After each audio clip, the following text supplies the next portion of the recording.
रोहिणी आचार्य जी को अपने क्रेज का घमंड हो गया है।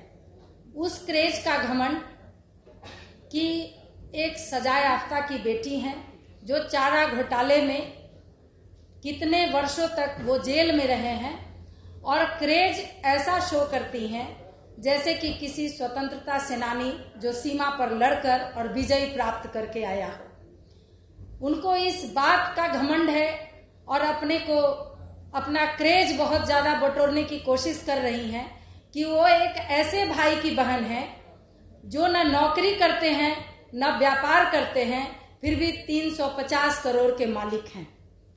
वो इस चीज का क्रेज बटोरने की कोशिश कर रही हैं कि जिस सारण क्षेत्र में वो प्रत्याशी बनकर गई हैं, उन्हीं के परिवार ने सारण की बेटी को ही बहू बनाकर और पूरे घर ने मिलकर, पूरे परिवार के सदस्यों ने मिलकर शारीरिक और मानसिक प्रताड़ना कर जिसे घर से बाहर निकाल दिया। उसी सारण में लालू प्रसाद जी अपनी बेटी को स्थापित करना चाह रहे हैं राजनीतिक रूप से। इस क्रेज को बटोरने की कोशिश कर रही हैं।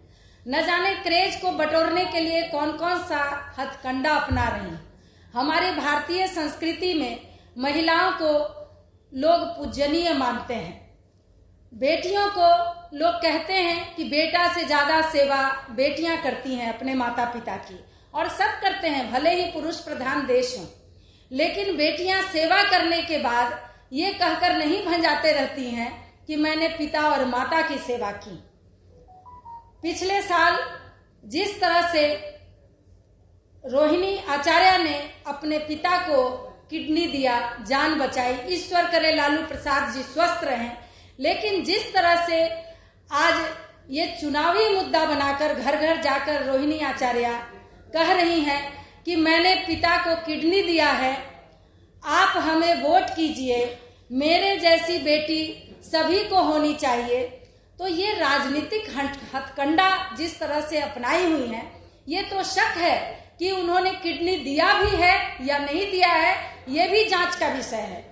या इसको एक राजनीतिक साजिश समझकर कि हम राजनीतिक रूप से लॉन्च होंगे तो उसके लिए इस तरह का किया जाए, इस तरह का नाटक किया जाए, ये भी एक शक की बात है और ये जांच का विषय है।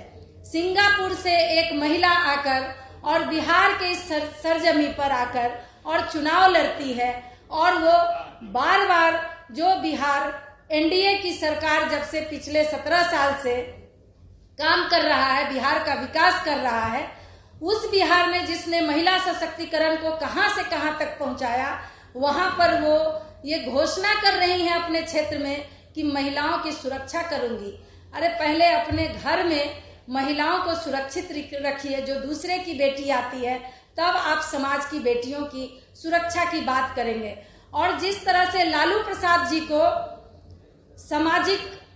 सामाजिक प्रणेता और सामाजिक न्याय के नेता कहे जाने वाले लालू प्रसाद जी, आप अपने परिवार में भी न्याय नहीं कर पाए, बेटी और बहू में अंतर किया, तो आप फिर समाज के न्याय की बात क्या करेंगे। जहां पारिवारिक न्याय की बात नहीं हो, वही उनकी बहू जो रो रो कर कह रही थी कि मैं भी तो यादव समाज की बेटी हूं। स्वर्गीय दरोगा राय जो बिहार में इतने प्रतिष्ठित नेता थे, उनकी वो पोती है। वैसी लड़की को भी इन लोगों ने घर से धक्के बाहर निकाल दिया और इन जालसाजों ने अपनी बेटी को उसी क्षेत्र में जाकर राजनीतिक रूप से स्थापित करने की कोशिश कर रहे हैं। सारण की बेटियां, सारण की बहुएं, सारण की माताएं इन लोगों के इस जालसाजी का और जिस तरह का नाटक ये लोग कर रहे हैं, इसका जवाब निश्चित रूप से सारण की जनता देगी। धन्यवाद।